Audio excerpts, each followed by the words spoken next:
300 000 consultants, 150 millions de dollars, et dans cette annonce d'OpenAI le 14 juin, pas une ligne pour entraîner un meilleur modèle. À 6 mois de son entrée en bourse, le leader de l'IA ne mise pas sur l'intelligence, il mise sur l'armée qui l'installe.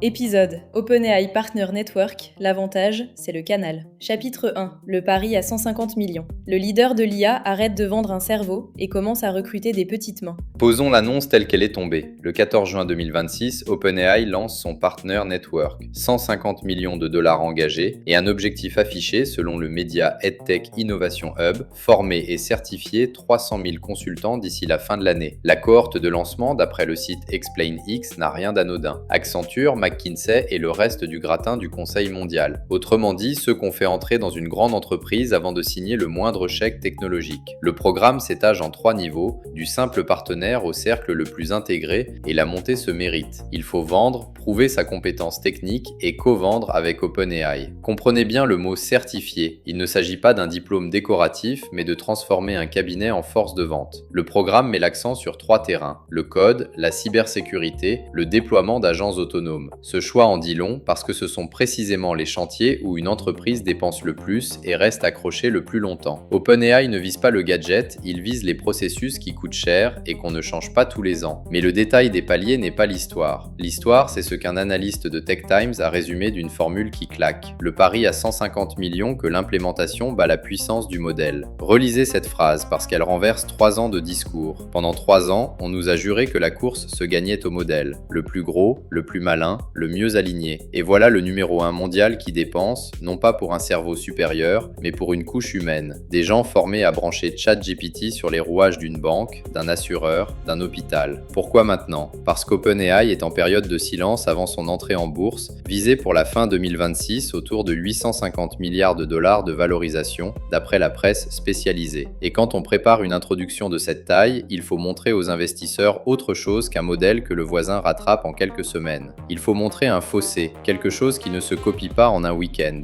La question de tout l'épisode, la voici. Cette armée de certifiés est-elle ce fossé, le vrai, celui qui dure, ou l'aveu que le modèle, lui, ne protège plus rien du tout ? Chapitre 2, quand le cerveau ne suffit plus. 4 modèles de pointe en 30 jours, et soudain le modèle ne distingue plus personne. Pour comprendre le geste, il faut d'abord voir ce qui arrive au modèle lui-même. Le mois de juin 2026 restera comme le plus dense de l'histoire en lancement d'intelligence artificielle. En une trentaine de jours, Anthropic sort puis perd un modèle de pointe, Google pousse sa gamme Gemini, xAI enchaîne les versions de Grok et OpenAI étend son outil de code. 4 acteurs de niveau frontière qui livrent presque en même temps. Et quand l'élite arrive ainsi groupée dans un même mois, une chose devient évidente pour l'acheteur. Le modèle, pris tout seul, ne le distingue plus de son concurrent. C'est ce que les stratèges appellent la commoditisation. Le produit reste excellent, mais le pouvoir d'en fixer le prix s'évapore, parce que l'alternative est à un appel d'API. Or, une capacité qu'on loue à l'appel ne porte pas de marge durable. Alors la valeur se déplace, et la vraie question n'est plus quel modèle choisir, mais quelle couche, dans toute la chaîne, reste défendable. Prenez-les une à une. Le modèle se banalise, on vient de le voir. Les données, elles, ne valent que si elles sont à vous et réalimentées par l'usage, sinon n'importe qui les achète. Côté distribution, l'acteur déjà installé dans le quotidien du client ajoute l'IA sans même avoir à revendre quelque chose. Et tout au bout, le vrai verrou, c'est le processus métier, qui tient le flux de travail d'un bout à l'autre, transforme l'IA en marge réelle, tandis que celui qui n'en tient qu'un fragment finit absorbé par plus gros que lui. Le Partner Network, c'est OpenAI qui regarde cette carte et choisit délibérément son terrain. Puisque le modèle ne protège plus, il faut descendre s'installer dans le processus du client. Et il y a un bénéfice caché à envoyer des milliers de consultants sur le terrain. Pendant qu'ils branchent ChatGPT, ils observent les rouages réels de chaque métier, et ces observations remontent, nourrissent le produit, affinent les usages. Le dominant apprend toujours quelque chose pendant la durée du contrat. Il y a aussi une question d'argent que peu osent poser. Aujourd'hui, le coût de calcul est largement subventionné par la course à la croissance. Le jour où il faudra le facturer plein pot, c'est l'intégrateur installé au cœur du processus qui pourra répercuter la hausse sans perdre le client. On ne s'installe pas dans les opérations d'une grande entreprise par un site web et une page de tarifs, mais par des humains, en costume, qui passent des mois sur place à recabler les manières de travailler. 300 000 humains, justement. C'est la première fois qu'OpenAI dit aussi clairement que sa prochaine douve ne sera pas technique. Chapitre 3. Le manuel à 40 ans. SAP, Oracle, IBM.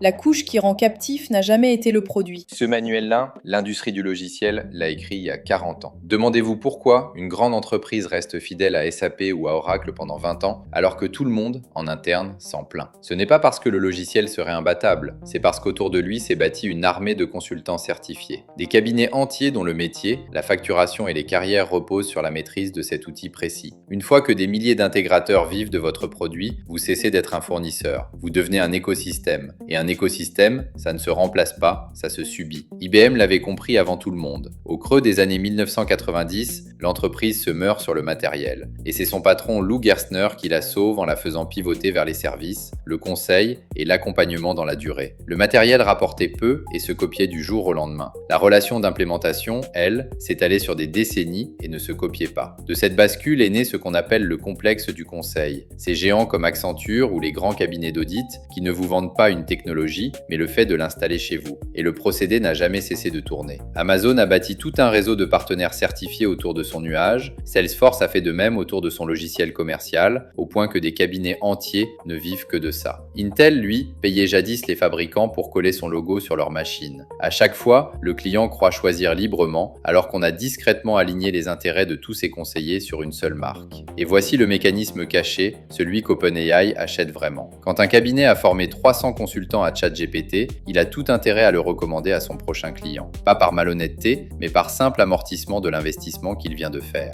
La certification fabrique un vendeur qui n'est pas salarié d'OpenAI et qui pourtant le pousse à chaque appel d'offres. Les économistes appellent ça un problème d'agence. Celui qui vous conseille n'a pas tout à fait les mêmes intérêts que vous. C'est le plus beau des canaux, une force commerciale que vous ne payez pas directement et un coût de sortie qui grandit à chaque déploiement. Car plus vos équipes et vos prestataires sont formés à un outil, plus en changer coûte cher, en argent, en temps, en compétences à reconstruire de zéro. Le verrou n'a jamais été dans le code, il est dans les têtes qu'on a formées. Chapitre 4. Le revers de la médaille. Un canal mercenaire enrichit d'abord les intermédiaires, et l'annonce d'un chiffre n'est pas encore une douve.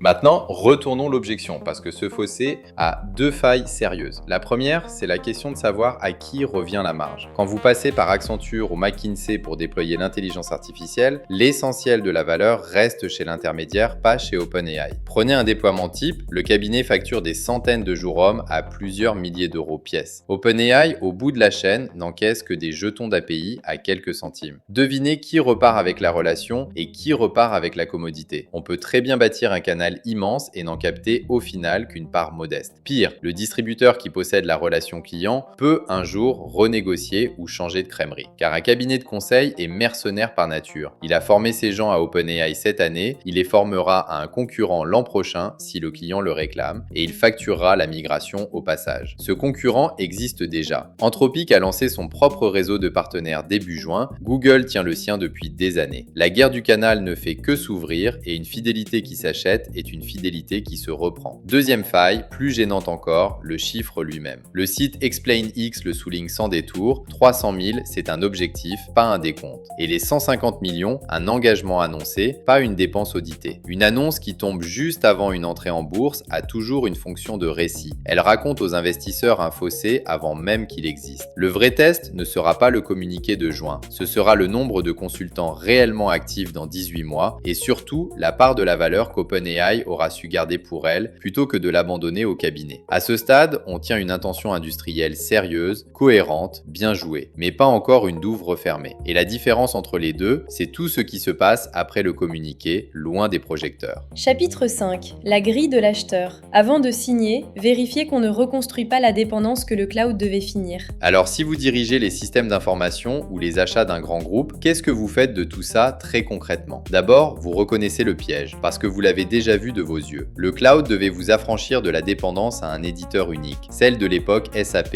et Oracle. Et voilà qu'on vous propose, sous étiquette intelligence artificielle, exactement la même structure. Un fournisseur, une armée de certifiés, un coût de sortie qui grimpe à chaque mois de déploiement. La bonne question, devant un partenaire certifié, n'est donc pas de savoir s'il maîtrise bien l'outil, c'est de savoir ce qu'il vous en coûterait d'en partir dans 3 ans. Mesurez la réversibilité avant de signer, jamais après. Exigez que vos données et vos processus processus restent portables, lisibles en dehors de l'outil qui les héberge. Posez aussi la question du prix réel de l'inférence à terme, celle que personne n'aime poser tant que la croissance subventionne tout. Et il y a un risque plus sournois qui ne se lie pas dans un contrat. Si vous laissez l'intégrateur tenir tout le savoir-faire, vos propres équipes se vident de leurs compétences et vous devenez incapable de juger ce qu'on vous facture. La dépendance n'est pas qu'un coup de sortie, c'est aussi une perte de maîtrise interne. Méfiez-vous enfin du conseil qui ne vous propose jamais qu'un seul fournisseur, parce qu'un certifié n'est pas un arbitre neutre, il vous recommandera toujours la technologie sur laquelle il a placé sa formation et sa marge. Gardez en tête la nature exacte de ce qui se joue, car la nommer change tout. La concurrence dans l'IA d'entreprise n'est plus une bataille de modèles, c'est une bataille de canaux. Celui qui s'installera le plus profond dans vos opérations sera le plus dur à déloger, quelle que soit la qualité brute de sa technologie. C'est une forme de pression qu'on ne voit pas dans les parts de marché et qui pourtant décide de tout. La grille finale tient dans une seule phrase et je vous la laisse. Le modèle, vous pouvez en changer en une nuit. Le réseau de gens formés à le faire tourner chez vous, lui, met des années à se défaire. C'est précisément pour ça qu'OpenAI préfère payer pour les seconds plutôt que pour le premier. Reste à savoir si vous entrez dans ce canal en client lucide qui a mesuré sa porte de sortie ou en captif qui s'ignore. Vous écoutiez OpenAI Partner Network, l'avantage, c'est le canal. Merci d'avoir écouté jusqu'au bout. Si cet épisode vous a parlé, partagez-le.